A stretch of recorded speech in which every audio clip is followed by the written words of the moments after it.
How much do y'all talk about relationships? How much? Is it not the single most thing you ever talk about ever? And I love most of y'all. I talk to most of y'all, and that's about the first thing that come out your mouth. Well, Jimmy Bob and Sally Lou, they were talking to one another or anything like that, or she texts him or he texts her, or they're dating now, they're talking now, they're talking to, I don't know, anyway, or any of that stuff. That's what they're always talking about, okay? So this is something that's just literally all the time a part of your life, all the time. You're going to be dating, you're going to be in relationships, all the different things, okay? So why is this a big thing? Well, it was brought to our attention, a good few of the youth leaders, like Josh said, okay, that there's some issues going on, real big issues and stuff like that, things that are really, that could get bad. They're not bad or anything like that, normal stuff, but we want to kind of nip it in the bud. Okay, is really what we want to do. We want to be able to talk to you guys and kind of give somewhat of an example. Now, when I'm going through and talking about all this stuff tonight, let me tell you this right now. I am not a perfect individual. No way whatsoever. If I talk and say there's a mistake to be made, I promise you I have made it. I have dated multiple girls, not at the same time, but anyway, dated multiple girls. I have been broken up with. I have broken up with others. I have been cheated on, and all the different things you could think of. I promise you, I'm telling you from a point of experience on most all of this, okay? So first thing we need to do before I even get to the first few sentences of the Bible, let's define what a relationship is. Today, when I probably should have been working, I Googled relationship, what the heck that means. It gave me 4 definitions at the same time, so I just wrote them all 4 down. Okay, you tell me which 2 you think we're going to focus on. The first one, relationship is a connection, association, or involvement between 2 different things. It kind of has a relationship with something else, right? If I eat a whole lot of Taco Bell, what's going to happen? Bad, right? Relationship. There's a relationship there, okay? Second one, connection between persons by blood or marriage. Now, I hope you don't have a relationship with somebody by blood or marriage. I mean, I know this is Mississippi, but this isn't Arkansas, okay? So there's that one. Number 3, okay, an emotional or other connection between 2 people. That sounds pretty good. I don't know. That might be one of them. And then the 4th one, a sexual involvement. A sexual involvement. Huh? Would y'all agree with the last 2? That's probably the most important. So we're going to focus on the last 2. Now, what I'm going to say, and the first thing I'm going to tell y'all is that there's many different types of relationships that you can have. They don't have to be sexual. They don't have to be a lot of different things.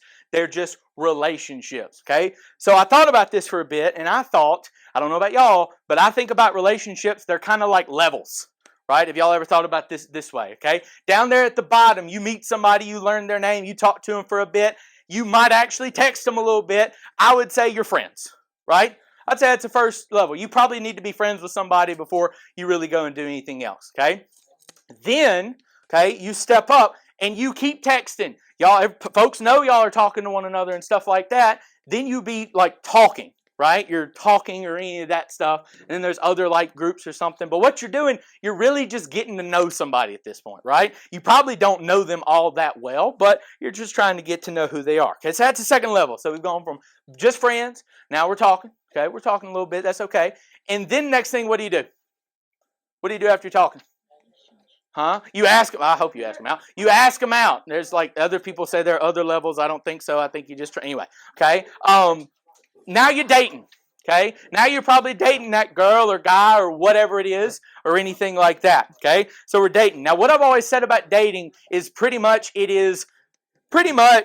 commitment without the paperwork. Pretty much you are committing to one individual and you're like, hey, I could be a good husband or wife. I could be pretty good. Okay, but you don't have to do all the legal stuff. Like you don't have to, if you break up, you don't have to get divorced and lose half your money and all that stuff, right? So you're trying on commitment. You're seeing how that goes, okay? Now, after you date, hopefully, Lord Jesus, hopefully for a long time, okay? You find out a lot about that person. What's the next thing you do after you date? Engaged to be married. There we go. You get married. You pop the question or whatever. Now, I know most of y'all, especially the young folks, I was just like you guys. I was like, man, I'm not going to do that. That's stupid. Okay? I promise you it's going to hit you one day. It's going to come out of nowhere and you're going to be like, dang, I need to go buy a ring or something like that or anything like that. I promise you, just keep an open mind to it. You might say, nah, I don't want to or anything. That's fine. Just keep listening to me a little bit. Okay? So, now you're married. Now, all right, in marriage, okay, You found your soulmate. You found that one person you want to spend the entirety of your life with.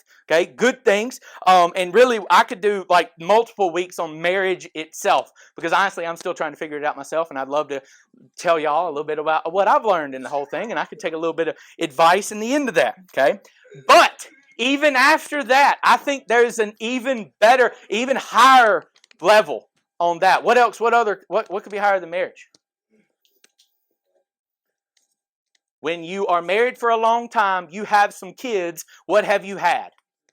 You have a family. You are a family now. You are family. You are related to one another through blood, through acts or anything like that, but through blood. So at this same level, you have your parents, hopefully. You love them, right? You're in a really committed relationship with your parents. Your mama or daddy probably changed your dang diapers. I'm doing it right now, and I've been peed on today.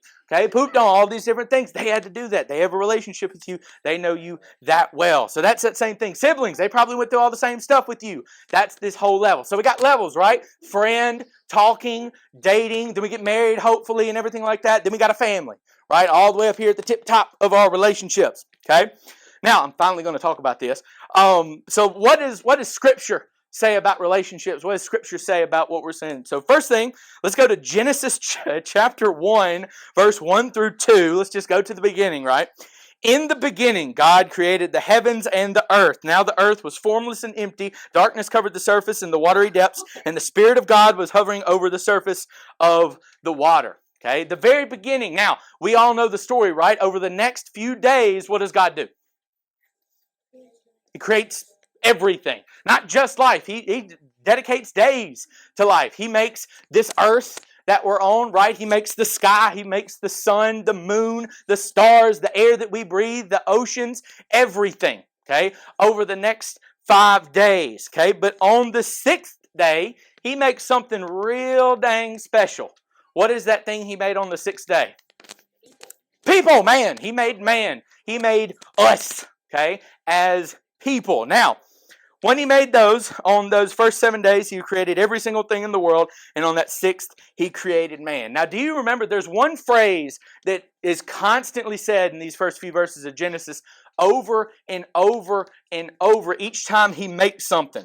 What does He think? What does God think? What does Abraham say that God thinks about what He has made? It is good. It is good. Each and every time. Everything He does is good. All the time. Okay? So let's go to our second one. Is this going to do it? You got it. Okay, there it is. All right. Then let's go to Genesis chapter 2, the second chapter. Okay. Then the Lord God said, "It is not good for the man to be alone." This is the first time He ever says anything about not being good. Everything up to this point has been perfect.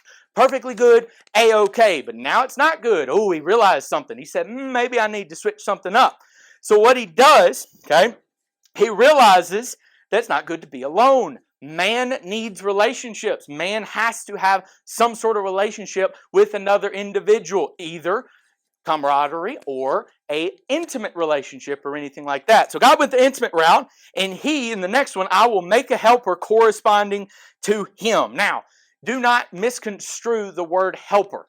Okay? Some people want to say helper means subservient, stuff like that. No. My favorite definition of the word helper is someone that supplies strength in an area that is lacking in the one that is helped. Okay? This is somebody that provides strength that you don't have.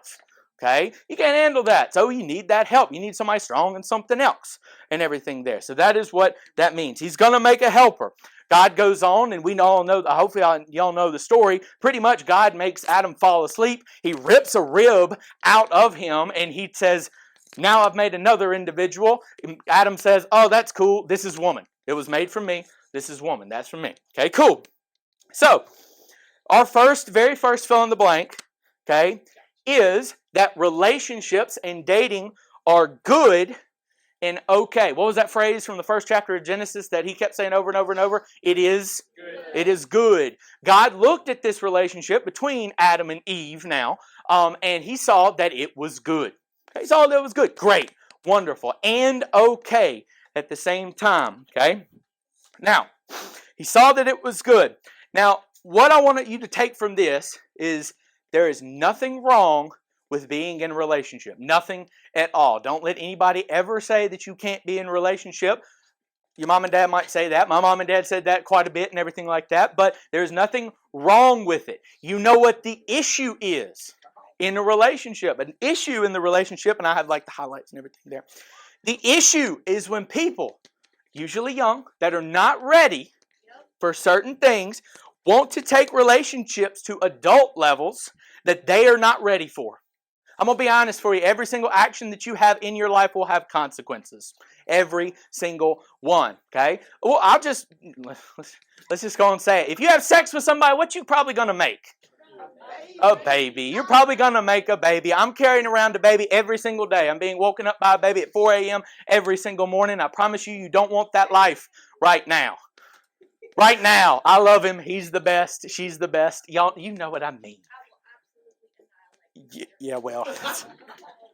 Anyway, okay. So, there are consequences for every single action that you take. Now, knowing that, you have to think about what you're doing. Okay? You have to think about what you're doing in your life. If you go out and have sexual relations with somebody, you very well might have a baby. Okay? You probably don't want that right now. I don't know. You probably don't want that right now. You probably got stuff to figure out right now. Okay? So there are consequences. Okay? But these relationships, at the end of that, are good and okay. Okay? Good and okay. So let's go to our next one, Josh House. All right. So, you're fine. No, I didn't. Oh, yeah, it is. Yeah. Okay. All right. So you're fine. The next one is relationships reflect heaven. Okay. Relationships reflect heaven. Now, what the heck do I mean by that? Let's go to our next bit of scripture. Okay. In 1 Corinthians chapter 13, verse 4 through 7. I'm going to read the whole thing, then we'll work back to it. Love is patient, love is kind, love does not envy, love is not boastful, is not arrogant, is not rude, is not self-seeking, is not irritable, does not keep a record of wrongs, love finds no joy in unrighteousness, but rejoices in the truth, it bears all things, it believes all things, hopes all things, and endures all things. Endures all things. That's a big one there. Okay? He just laid out, 15 different things that love is. Okay? Now, think about your relationships. Any relationship that you have right now, do you hit every single one of those marks? I will be honest with you, mine don't. Okay? Mine are not perfect by any means, but I'm trying. Okay? I'm trying on those. All right? But love is patient. Are you patient with the people that you know? Are you patient with the person that you are dating or something like that? I am the impatient person. I want self-gratification. I want it done now, but if somebody texts me, I'll get back to you at some point. They have to be patient, right? I don't have to. Don't worry about that. Okay? Number 2, kind. Are you being kind to folks? I hope you're at least being kind, being nice. I mean, if you like somebody, you're going to be nice to them, right? Like at least act like you're going to be nice to them or anything like that, right? So we'll be kind. Not jealous. Do you have a girlfriend or boyfriend or somebody you know, maybe it's your crush or something, that you know, if they talk to somebody else, ooh, my blood boils, right? Or anything like that. You get jealous. Shouldn't be that way. You should trust that individual and everything. And I'll talk about how that works later on. It does not brag, okay? It does not excessively brag about everything that you have going on, all the good things in your life or anything there. Does not brag. Is not self-seeking, okay? You're not just looking out for yourself all the time. Is not easily mad. That's kind of with the patient thing, right? We're not easily angered and all that. Does not keep a record of wrongs. Does anybody else, when somebody does something bad to you, you're like, oh, I'm going to remember that. And you might remember that for way too dang long. Does anybody remember something bad that happened to you probably years ago that person just smooth forgot about or anything there, right? I hope we can do that. But we do not need to do that. Okay? We'll let it go. Does not find joy in unrighteousness. Have you ever had somebody that was probably talking to your crutch or something like that, and something bad happened to them, and you're like, get wrecked. Okay? That's any of those. Does not take joy in that. Okay? Or somebody gets broke up with or something like that. Don't take joy in that unrighteousness. All right? Rejoices in the truth. You want to find the truth for that individual all the time. Bears all, wears all, believes everything, not every single thing in the world, but believes that person. Hopes all, wants everything good for that person. Endures all, and that last little bit, endures all things. And what that's going to mean is forever. Okay? Real, honest God love is eternal. Forever and always. Okay? through the good and the bad. Okay? So like I said, I am not perfect by any means, but I'm trying. Okay? And I know you guys are the same. Now, the funny thing is, you already have a relationship like that, though. And it's not your boyfriend, it's not your girlfriend, or anything like that. Your relationship that you have like that is with the guy and Trinity about coming here and talk about every single week. Who is that? Our man Jesus. Okay? Jesus shows every single one of those characteristics unconditionally. Never stops. He will love you forever. I'm not going to go through the whole list again, but y'all know what's going on there. He does every single one of those things. And what's our next one? We are never more like Jesus, okay, that we have that relationship with. I think it's supposed to be, it says then, it was then on the sheet. But anyway, when we are in a godly relationship. Once we follow all those things we just talked about, once we are in a relationship like that, we are closer to Jesus. And I promise you, you will find happiness closer to Jesus. Everybody that's in here tonight, all these adult leaders, I promise you, we're not just sitting in here telling you about all this just to make ourselves feel better. We feel that you can find happiness. I have found happiness by following these rules, by doing this. Okay? And I know that if you follow these, you can find happiness too. I just want to show what I've learned to you guys. Okay? So each of those. Now, okay, we just want to find happiness. Now, there are 3 things that we can do, all right, to try to have a healthy dating relationship. This is what we can do as we go through relationships. Now, the thing is, I'm focusing on dating relationships, right? I'm focusing on, let's be honest, possibly sexual relationships that are occurring as we speak. Now, hopefully as we speak, but you know what I mean, okay? In these different things, okay? Everybody's in here, all right? So, these are different things. This is how you have a healthy relationship. I'm probably going to get in trouble, but anyway, this is how you're going to have a healthy relationship. The very first thing, and I swear the very first thing you need to do is you need to pray for them. You need to pray for them.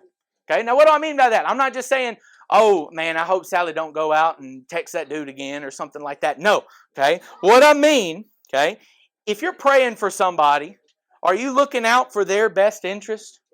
I hope you're praying for somebody and saying, man, I hope they get that job. Man, I hope something good happens to them. Man, I hope they go to the school that they want to go to or whatever. Any of those things. I hope they're safe. Okay? You are out there thinking about them and hoping hopefully for their happiness and their success in life, right? You're hopefully thinking good things. So you're praying for them. Okay? Next one is let God change you for them. Let God change you for them. Hopefully, if you're praying for somebody, what do you hope they're doing for you? Praying for you. Now, what have I already said? What am I not? And really none of us are. Starts with a P. Well, patient too. Perfect. I heard it over here. None of us is perfect. So, if your significant other is praying for you to be better, hopefully more like God, God's going to have to change you a little bit, right? Now, has anybody ever been through a giant upheaval changing schools? I know it's happening kind of right now, but like changing homes, changing family, mother, father, all those different things. It's painful. It sucks. It's no fun on each of those. Sometimes change is no fun, and it's not what you want to do. Okay, on each of these. So, let God change you. Go with the flow. If God's telling you to change something, to do something, by God, you probably need to follow that. Okay, you probably need to take the hint. Okay, that is the second one. Okay, on each of those. Now, the third one, okay, is slow down for them. Okay, now I'm gonna be honest. The one that you go straight to, I'm not even going to talk about right now. We will, but I'm not even going to talk about right now. There's a bunch of these. You've probably had to slow down for a second. And guys, this happens, and I'm going to be honest, bless you. I'm going to be honest, this has happened to me quite a few times. I really, really like a girl. I really want to. I talked to her for a long time, and then I'm like, hey, you want to date? And she's like, nah, you're like a friend. What's that called? Friend zone. You're in the friend zone. Okay? Now, can I just go out and be like, no, we're dating. We're dating. Don't tell anybody like that. No, I need to wait, right? She's not ready for a relationship with me because she just hadn't realized how awesome I am and any of that stuff, right? She hadn't saw me in this jersey and all that. You know how it is. seen the house and all that stuff. It's pretty cool, okay, on each of those. So, another thing, remember those levels we were talking about? So I was like down there, just start dating. What about marriage? Now I'm not just going to pick on the boys in this one, okay? Let's pick on the girls, okay? Marriage. Has anybody dated a girl, guys, has dated a girl and then like not even a week after you date this girl, she says something about getting married? Bruh, that's red flags. That's red flags. I swear. She did not do that. But even after that, you girls have to slow down. Okay, wait up. You're probably going up the levels too quick. Okay, something ain't right. Okay, on each of those. So marriage is one like that. Okay, I'm not called. Rachel definitely didn't do the 2 weeks in, but it was about 3-4 years of dating. That's a long time. She said, "Where's my ring?" I was like, "Okay, fair enough, fair enough." She said, "Where's my ring?" But I wasn't ready. I was finishing up school. I was going through grad school. I had zero money. When I say zero money, zero money. Okay, so I couldn't buy a ring or anything like that. So slow down. Okay, then there's the big one, sex. Okay, slow down for sex. Now, what do I mean by that? Okay, if you want to, and somebody does not want to, are they ready? You need to slow down, right? You need to slow down because otherwise you're in jail. For real. Okay? Terrible, terrible things. You need to do that. And beyond that, let's just say in the past, just because someone didn't slow down in the past, something bad happened to you or anything like that, that does not mean that you follow that same script. You deserve better. You absolutely deserve better. You can tell somebody if you are uncomfortable to slow down. This is not just to girls, this is to boys 100%. Everybody. You deserve better. So if you are uncomfortable in anything, dating somebody, being a friend with somebody even, it's crazy. Being in a relationship with somebody, marrying somebody, it's kind of crazy. In a sexual relationship, slow down. You have all the control. You can say no. And if they don't slow down when you ask them to, that's probably a red flag that you don't need to be in this one, huh? Yeah, run them away, and anything like that, whatever you got to do, or any of those. Okay? So, slow down. Okay, so R3 right there. So, pray for them. Let God change for them. He'll change you for them, and slow down. But Mr. Phillip, okay, I don't want to do any of that. Okay, I want to have fun right now. I want to have it exactly like I want it, when I want it. And that's all that matters. Okay? So, if that's what you want to think, I can't stop you. I can't tell y'all what to do outside of these walls. I can't barely even tell you what to do inside of these walls. Let's be honest. I'm just a guy that goes here. Okay? But I can tell you at the end of that road, at the end of what you think is happiness, at the end of what you think is pleasure and all these different things is not happiness. This is heartbreak. This is alone with a baby. This is broken up with, cheated on, nothing. Anxiety, heartbreak, all the bad things in the world that I don't want on any of you guys or anything like that. Okay? Only heartache, anxiety, and pain. Now, to truly find happiness, outright true happiness, we're all looking for it, I hope you are, okay? You have to have faith, okay? And I think we're getting up on some other ones, okay? You have to have faith. Now, yes, absolutely, you have to have faith in the good Lord, okay? And that's what I want you to do, and that can give you a wonderful model on how to have faith in your relationships, in your dating relationships, and stuff like that, okay? So, if we go on, not just biblical faith, but faith in your partner. Let's go to our last reading right here. Let's go to Hebrews chapter 11, verses 8 through 10. Okay? By faith, Abraham, when he was called, okay, obeyed and set out for a place that he was going to receive as an inheritance. He went out, even though he did not know where he was going. By faith, he stayed as a foreigner in a land of promise, living in tents, as did Isaac and Jacob, co-heirs of the same promise. For he was looking forward to the city that has foundations, whose architect and builder is God. Okay, Abraham, when he was told by God, left. He dropped what he was doing. He left and purely on faith. He went out into the desert. He stayed in a tent. Now, I'm going to be honest with you. If I tried to make Rachel stay in a tent and sleep outside, she would probably shoot me. Okay, it would take a lot to get that girl out to stay in a tent or anything there.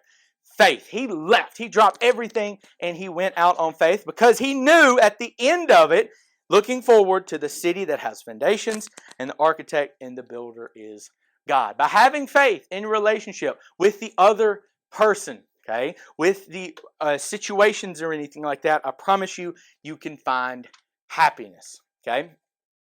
So, my final point here, it's not on your sheet or anything like that because it's kind of a short sheet or anything there. Relationships can be the best thing that ever happened in your life. For real. Best thing. Some of the folks that are married in here or anything there, happiness, wonderful. They can be trying at times, but man, the upside is so huge. Okay? Gigantic on each of these. And over the next 8 weeks, next 8 weeks, you are going to learn all about this. I hope you show back up. I hope I don't run you off and everything talking about sex and all that tonight or anything here. But you can learn more about it. Just take a nugget, one little thing, and go and apply that to your relationship. I promise you, you will get a little bit happier. So, the rules laid out for you in the Bible, we all know them. Okay, a lot of us, me included, have broken them multiple times. I promise you, by following those, they're not just there to be prudish. They're not just there to be better than you. Somebody a long time ago went through the same stuff and they realized, hey, this is how we can find happiness. Okay? The good Lord is trying to tell you something through the good book and is trying to give you these rules to follow to find happiness. Okay? So those rules are ways that you can find true happiness. Not happiness for, 30 seconds or anything like that. Any of those. Okay? True happiness. Long-lasting, eternal happiness on each of those. So, you have to have faith in the Lord and He will deliver you into happiness even though you might need to upset someone. You might need to hurt somebody's feelings. You might need to tell them no. You might need to block them or anything like that. You should follow these rules. You will find happiness at the end of it. Okay? And guys, I'm done preaching to you. Thank y'all very much. Okay? We're going to have a great series and everything.